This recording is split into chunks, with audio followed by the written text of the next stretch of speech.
باللہ من الشیطان الرجیم بسم اللہ الرحمن الرحیم قال اللہ تبارک و تعالی فی القرآن المجید والفرقان الحمید یا ایھا الناس اتقوا ربکم الذی خلقکم من نفس واحدہ وخلق منها زوجها وبث منہما رجالا کثیرا ونساء واتقوا اللہ الذی تساءلون به والارحام ان اللہ کان علیکم رقیبا صدق اللہ مولانا العظیم۔ الصلاۃ والسلام علیکہ یا سیدی یا رسول اللہ وعلی آلکہ واصحابکہ یا سیدی یا نبی اللہ۔ الصلاۃ والسلام علیکہ یا رحمۃ للعالمین وعلی آلکہ واصحابکہ یا شفیع المذنبین۔ سورۃ نساء کی پہلی آیت کریمہ میں نے آپ کے سامنے تلاوت کی۔ اللہ جل وعلا نے اس آیت کا آغاز بھی اسی لفظ کے ساتھ فرمایا جس لفظ پر اللہ تبارک و تعالی نے سورۃ آل عمران کا اختتام فرمایا۔ وہاں ارشاد فرمایا واتقوا اللہ لعلکم تفلحون، اللہ سے ڈرو تاکہ تم کامیاب ہو۔ یہاں آغاز فرمایا یا ایھا الناس اتقوا ربکم، اے لوگو اپنے رب سے ڈرو۔ اس صورت میں اللہ تبارک و تعالی نے بیویوں کے، بچوں کے، یتیموں کے، رشتہ داروں کے حقوق بیان فرمائے، ان کے ساتھ حسن سلوک کرنے، ان پر شفقت کرنے اور ان کے حقوق ادا کرنے کا حکم دیا۔ یتیموں کے مال کی حفاظت، وراثت کا بیان، طہارت کے مسائل، نماز پڑھنے اور مشرکین سے جہاد کرنے کے احکام اللہ پاک نے بیان فرمائے۔ یہ جتنے احکام اللہ جل وعلا نے اس صورت میں ارشاد فرمائے، یہ سارے کے سارے احکام پر عمل اور ان تمام حقوق کو ادا انسان اسی وقت کر سکتا ہے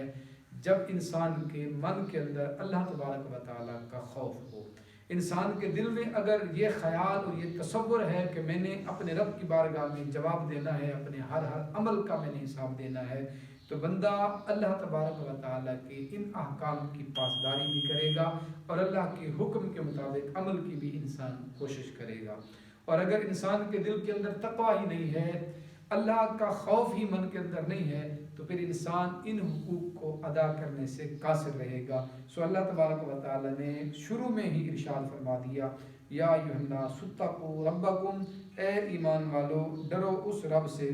جس نے تمہیں ایک جان سے پیدا فرمایا، یعنی حضرت آدم علیہ نبینا سے تمہیں پیدا فرمایا۔ وخلق منہا زوجہا، اور اللہ تبارک و تعالی نے اسی سے اس کی بیوی جناب حوا کو پیدا فرمایا۔ وبث منہما رجالا کثیرا ونساء، اور ان دونوں سے یعنی جناب آدم اور جناب حوا علیہ السلام سے کثیر تعداد میں اللہ تبارک و تعالی نے مرد اور عورتیں پھیلا دی۔ اور اس طرح اللہ تبارک و تعالی نے یہ رشتے اور یہ ایک دوسرے کے ساتھ جو ہے وہ اللہ تبارک و تعالی نے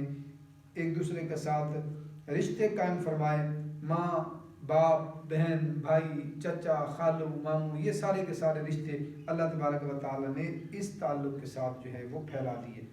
اور فرمایا واتقوا اللہ الذی، ڈرو تم اس اللہ سے جس کے نام کے واسطے سے تم ایک دوسرے سے اپنے حقوق طلب کرتے ہو، یعنی اللہ تبارک و تعالیٰ کا نام لے کے تم ایک دوسرے سے چیز مانگتے ہو، اور کبھی اپنے تعلق کا واسطہ دے کے تم اپنے اپنے کام ایک دوسرے سے نکالوالتے ہو۔ تو فرمایا واتقوا اللہ الذی تساءلون بہ والارحام، اس اللہ سے ڈرو جس کے نام پر تم ایک دوسرے سے سوال کرتے ہو۔ ان اللہ کان علیکم رقیبا، بے شک اللہ تبارک و تعالیٰ تم پر نگہبان ہے اور اللہ تبارک و تعالیٰ ہر وقت تمہارے اعمال سے باخبر ہے۔ سو جب اللہ تبارک و تعالیٰ کی نگہبانی میں ہو، اللہ تمہارے اعمال کا نگہبان ہے، تو ہمیشہ وہ عمل کرو جس میں رب اور اس کے رسول کی رضا ہو، اور ہمیشہ اس عمل سے اپنے آپ کو بچا کر رکھو جس سے رب اور اس کے رسول کی ناراضگی ہو۔ آقا کریم صلی اللہ علیہ وآلہ وسلم نے بھی اس موضوع پر کثیر احکامات ارشاد فرمائے۔ رسول اللہ صلی اللہ علیہ وآلہ وسلم نے ایک موقع پر ارشاد فرمایا لا يدخل الجنت قاطع رحم، فرمایا اللہ تبارک و تعالیٰ اس بندے کو جنت میں داخل نہیں فرمائے گا جو اپنے رشتہ داروں کے ساتھ قطع تعلقی کرنے والا ہو۔ اور اس کے برعکس آقا کریم صلی اللہ علیہ وآلہ وسلم سے حضرت ابو ہریرہ رضی اللہ تعالی عنہ یہ روایت بھی نقل کرتے ہیں، آقا کریم صلی اللہ علیہ وسلم نے فرمایا من یؤمن باللہ والیوم الآخر،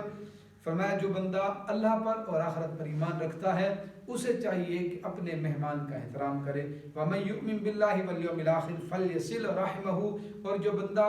اللہ پر اور آخرت پر ایمان رکھتا ہے اسے چاہیے کہ وہ اپنے رشتہ داروں کے ساتھ اچھا سلوک کرے۔ حضرت انس رضی اللہ تعالی عنہ کی اس روایت کو بھی سنیے۔ آقا کریم صلی اللہ علیہ وسلم نے فرمایا من احب ان یبسط له فی رزقہ وینسع له فی اثرہ فلیصل رحمہ۔ آقا کریم صلی اللہ علیہ وآلہ وسلم اس حدیث کے اندر گویا ایک نسخہ بیان فرما رہے ہیں۔ آج ہم میں سے ہر بندہ یہ چاہتا ہے کہ مجھے زیادہ رزق مل جائے، ہر بندے کی یہ خواہش ہے کہ میرے پاس کثیر مال آ جائے، میرے مال کے اندر برکت ہو جائے، میری عمر کے اندر برکت ہو جائے، مجھے صحت ملے، لمبی زندگی ملے۔ ہر بندے کی یہ طلب ہے، اور اس طلب کو پورا کرنے کے لیے، اس خواہش کو طلب کرنے کے لیے، پورا کرنے کے لیے لوگ بڑے جتن کرتے ہیں۔ کوئی دم کرا کے لوگوں سے جو ہے وہ نوٹ لیے پھرتا ہے کہ اس کے اندر کسی طریقے سے برکت ہو جائے، کوئی اپنے گلے کے اندر جو ہے وہ تعویذ رکھ کے بیٹھا ہے کہ کہیں برکت مل جائے، کوئی اپنے بٹوے اور پاکٹ کے اندر جو ہے وہ تعویذ لیے پھرتا ہے کہ مجھے جو پیسے ملے اس کے اندر برکت آ جائے۔ آقا کریم صلی اللہ علیہ وآلہ وسلم نے ارشاد فرمایا، حضرت انس رضی اللہ تعالی عنہ روایت کرتے ہیں، حضور نے فرمایا من احب ان یبسط له فی رزقہ، فرمایا تم میں سے جو بندہ یہ چاہتا ہے کہ اس کے رزق کے اندر برکت ہو، اور جو بندہ یہ چاہتا ہے وہ ینسع له فی اثرہ، کہ اس کی عمر کے اندر برکت ہو، اس کو چاہیے کہ وہ اللہ سے ڈرے، فلیصل رحمہ، اور اللہ تبارک و تعالیٰ کے حکم کے مطابق اپنے رشتہ داروں کے ساتھ صلہ رحمی کرے۔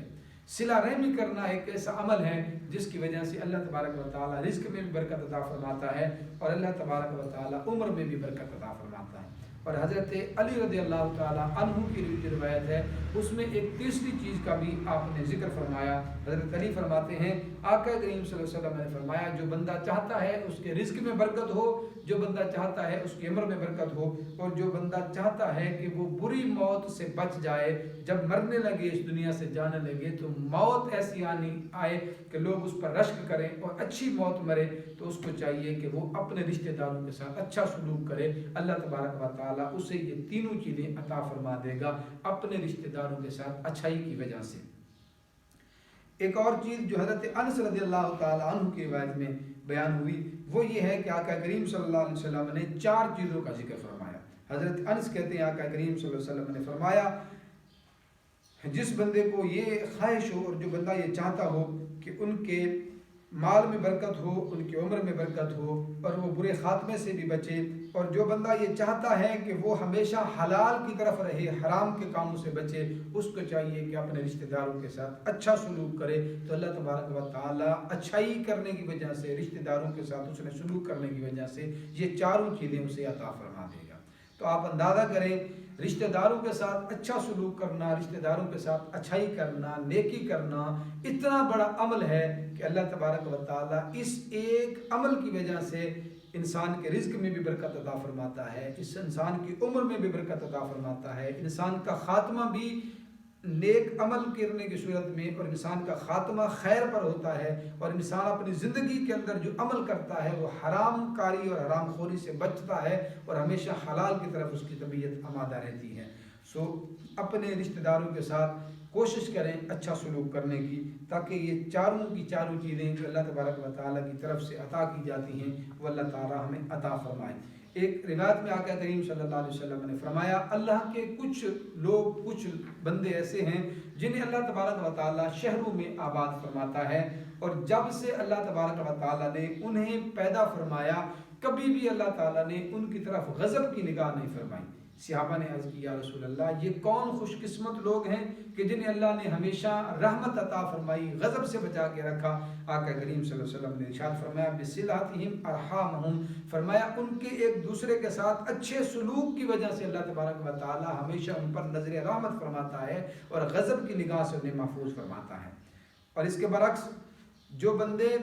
آپس میں قطع تعلقی کرنے والے ہیں اور ان رشتوں کو توڑنے والے ہیں، ان کے متعلق بھی آقا کریم صلی اللہ علیہ وسلم نے ارشاد فرمایا. جناب عبداللہ بن ابی اوفا رضی اللہ تعالیٰ عنہ کی حدیث ہے. آقا کریم صلی اللہ علیہ وسلم سے ایک طویل حدیث نقل کرتے ہوئے فرماتے ہیں, آقا کریم صلی اللہ علیہ وسلم نے فرمایا ان الرحمت لا تنزل علی قوم فیہ قاطع رحم. فرمایا اللہ تبارک و تعالیٰ کی رحمت اس قوم پر نازل نہیں ہوتی جس قوم کے اندر ایسے بندے موجود ہوں جو ایک دوسرے کے ساتھ قطع تعلقی کرنے والے ہیں. جو قطع تعلقی کرنے والے لوگ ہیں یہ اتنے بدبخت ہیں کہ ان کی وجہ سے اللہ تبارک و تعالیٰ پوری قوم سے جو ہے وہ رحمت کو روک لیتا ہے. حضرت امام زین العابدین رضی اللہ تعالیٰ عنہ نے اپنے صاحبزادے کو بلایا اور بلا کے انہوں نے اپنے بیٹے کو وصیت کی. فرمایا بیٹا کبھی بھی ایسے شخص کے پاس نہ مجلس کرنا, ایسے بندے کے پاس نہ بیٹھنا جو قطع رحمی کرنے والا ہو, اس لیے کہ قطع رحمی کرنے والا بندہ عند اللہ ملعون ہوتا ہے. لہٰذا لعنتی شخص کی سنگت اور معیت سے جو ہے وہ بچ کے رہنا, کبھی بھی اس کی مجلس کے اندر جا کر نہیں بیٹھنا. تو ہمیں چاہیے کہ ہم اپنے رشتہ داروں کے ساتھ اچھا سلوک کریں, رمضان مبارک کی رحمتیں برکتیں سمیٹیں اور اللہ تبارک و تعالیٰ کے حکم کے مطابق عمل کریں. رمضان مبارک کے اندر جب ہم رشتہ داروں کے ساتھ اچھائی کرتے ہیں تو یاد رکھیں جب ہم اپنا صدقہ, اپنی خیرات, اپنا روپیہ اور اپنا پیسہ اپنے رشتہ داروں پر خرچ کرتے ہیں تو وہاں ہمیں صدقہ خیرات کا بھی ثواب ملتا ہے اور صلہ رحمی کا بھی اللہ تبارک و تعالیٰ ہمیں جو ہے وہ اجر عطا فرماتا ہے. اور ایک چیز ہمارے معاشرے کے اندر جو دیکھی گئی ہے وہ یہ ہے کہ ہم میں سے ہر بندہ یہ ذہن لے کر بیٹھا ہے کہ جی فلاں میرے ساتھ اچھائی کرے گا تو میں اس کے ساتھ اچھائی کروں گا, فلاں میرے ساتھ جو ہے وہ اچھے طریقے سے پیش آئے گا تو میں اچھے طریقے سے پیش آؤں گا, وہ برائی کرے گا تو میں بدلے میں برائی کروں گا, وہ اگر میرے ساتھ برا چاہے گا تو میں بھی برا چاہوں گا. یاد رکھیں اچھائی کے بدلے میں اچھائی کرنا, نیکی کے بدلے میں نیکی کرنا یہ تو عام حکم ہے. حل جزاء الاحسان الا الاحسان, کہ آپ کے ساتھ کوئی اچھا کرتا ہے اس کے ساتھ آپ نے اچھا کر لیا تو کیا آپ نے اچھا کیا. اچھا کرنا یہ ہے اور صلہ رحمی یہ ہے. آقا کریم صلی اللہ علیہ وسلم نے فرمایا لیس الواصل بالمقافی, فرمایا اچھائی کے بدلے میں اچھائی کرنا یہ صلہ رحمی نہیں ہے بلکہ ولکن الواصل الذی اذا قطعت رحمہ وصلھا. فرمایا صلہ رحمی یہ ہے کہ جو بندہ تمہارے ساتھ قطع تعلقی کرے اس کے ساتھ بھی تم اچھا سلوک کرو, اس کے ساتھ بھی تعلق نبھاؤ, یہ صلہ رحمی ہے. حضرت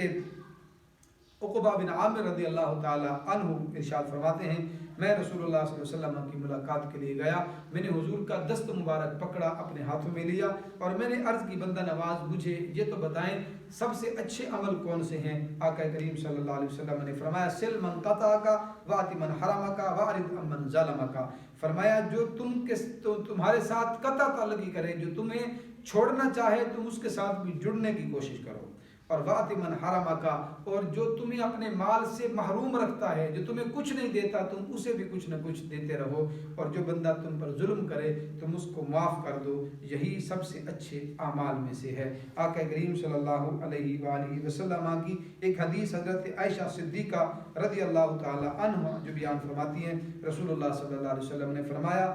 اسرع الخیر ثوابان البر وصلۃ الرحم واسرع الشر عقوبتان البغي وقطيعة الرحم او کما قال. حضور اکرم صلی اللہ علیہ وآلہ وسلم نے فرمایا جس نیکی پر بہت جلد اللہ تبارک و تعالی ثواب عطا فرماتا ہے وہ ہے حسن سلوک کرنا اور صلہ رحمی کرنا. ایک دوسرے کے ساتھ اچھا کریں, ایک دوسرے کا صلہ رحمی کریں. یہ دو ایسے عمل ہیں جن پر اللہ تبارک و تعالی بہت جلد بندے کو جواب جو ہے وہ جزا عطا فرماتا ہے, اجر عطا فرماتا ہے. دنیا کے اندر ہی اللہ تبارک و تعالی اسے نواز دیتا ہے. آخرت کا معاملہ, قبر کا معاملہ وہ تو آسان اور سہل ہوگا ہی, لیکن جو بندہ یہ دو عمل اپناتا ہے حسن سلوک اور ایک دوسرے کے ساتھ صلہ رحمی کرتے ہیں, اللہ تبارک و تعالیٰ انہیں دنیا کے اندر بہت جلد جو ہے اس کا بدلہ, اس کی جزا عطا فرما دیتا ہے. اور اس طرح حضور اکرم صلی اللہ علیہ وسلم نے فرمایا اور وہ گناہ جس پر بہت جلد سزا ملتی ہے وہ ظلم کرنا ہے اور قطع رحمی کرنا ہے. ایسا ہو ہی نہیں سکتا کہ آپ کسی پر ظلم کریں, نہ حق کسی کے ساتھ زیادتی کریں اور آپ اللہ تبارک و تعالیٰ کے غضب سے بچ جائیں. اللہ تبارک و تعالیٰ کے غضب سے بچ ہی نہیں سکتے. اگر آپ چاہتے ہیں کہ اللہ کے غضب سے محفوظ رہیں تو پھر ظلم کرنا چھوڑ دیں. اور دوسری چیز جس کی سزا بہت جلد ملتی ہے وہ قطع رحمی کرنا ہے. ایک دوسرے کے ساتھ قطع تعلق کی ایک ایسی بری خصلت ہے, ایک ایسا برا عمل ہے کہ جس پر اللہ تبارک و تعالیٰ کی طرف سے فوراً گرفت ہوتی ہے. یہ قطع تعلقی کرنا اتنا بڑا جرم ہے، اور قطع تعلقی کرنے والے اتنے بڑے بدبخت ہیں کہ حدیث پاک کے اندر آتا ہے اللہ تبارک و تعالیٰ کی رحمت شب قدر کی رات کو عام ہوتی ہے، ہر بندے کو اللہ تبارک و تعالیٰ کی رحمت پکار رہی ہوتی ہے کہ مجھ سے کوئی مغفرت مانگنے والا ہے، مجھ سے کوئی رحم مانگنے والا ہے، مجھ سے کوئی رزق مانگنے والا ہے، میں اسے نواز دوں۔ ہر بندے کو نواز دیا جاتا ہے، لیکن شب قدر کی رات کے اندر بھی یہ لوگ محروم رہتے ہیں جو قطع تعلقی کرنے والے ہیں۔ رشتوں کو توڑنا اتنا بڑا جرم ہے کہ اللہ تبارک و تعالیٰ ایسے بندے کو شب قدر کے اندر بھی معاف نہیں فرماتا۔ سو اگر آپ اپنے رشتہ داروں کے ساتھ جو ہے وہ قطع تعلقی کر کے بیٹھے ہیں، کتنا عرصہ ہمیں ہو گیا ہے، کئی سال ہو جاتے ہیں، ہم اپنی بہنوں کے ساتھ قطع تعلقی کر کے بیٹھے ہیں، اپنے چچوں کے ساتھ، اپنے ماموں کے ساتھ، اپنے بھانجوں کے ساتھ، بھتیجوں کے ساتھ، یہ خونی رشتے جو ان کے ساتھ ہم جو ہے وہ قطع تعلقی کر کے بیٹھے ہوتے ہیں۔ یہ رمضان مبارک کا بابرکت مہینہ ہمیں یہ ماحول دیتا ہے، اور ماہ رمضان کی یہ برکت ہے کہ ہمیں اسلام کا یہ ذوق عطا کیا جاتا ہے کہ ہم کوشش کریں ایسے جو تعلق ہم توڑ کے بیٹھے ہیں ان تعلقوں کو بحال کریں، صلہ رحمی کریں، تاکہ ہم اللہ اس کے رسول صلی اللہ علیہ وآلہ وسلم کے حکم کے مطابق اللہ اور اس کے رسول کے محبوب ترین لوگوں میں شامل ہوں، اور اس کے مقبوض ہونے سے اپنے آپ کو محفوظ رکھیں۔ آمین بجاہ نبی